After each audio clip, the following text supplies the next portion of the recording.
ومركلة إيو كليك وراركي ugu dambeeyay technology-ga barta file wadaaga The Pirate Bay waxay qorsheynaysaa inay isticmaasho drones lagu hago GPS si traffic loogu diro servers yaalla meelo qarsoodi ah waxay sheegayaan inay hadda adeegsan doonaan radio raqiis ah oo signalkiisu gaarayo meel aad u fog iyo computer aad u yar sida Raspberry Pi oo dul saaran drones meeraysanaya hawada sare sida The Pirate Bay ay u duulin doonto iyo xogta farsamo ee aad moodo khiyaaliga waa wax aan wali banaanka u soo bixin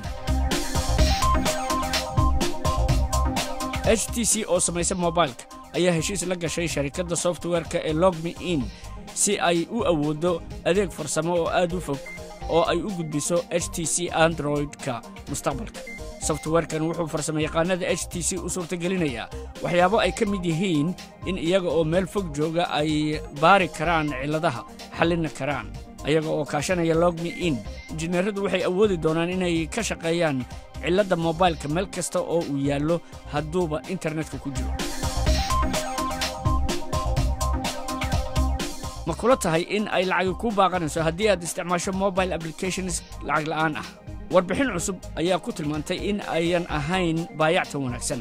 baarayaal ayaa ogaaday in mararka qaarkood 75% awoodda applicationskaasi ay ku baxdo isticmaalka xayeysiin ay cid kale soo dirayso Angry Birds oo kuwa aad loo jecel yahay loona isticmaalo ka mid ah quwadiisa 20% oo kaliya ayuu u isticmaalaa in game-ka lagu ciyaaro inta kale quwadiisa wuxuu u isticmaalaa xayeysiin iyo waxyaabo kale oo aan loo dirsan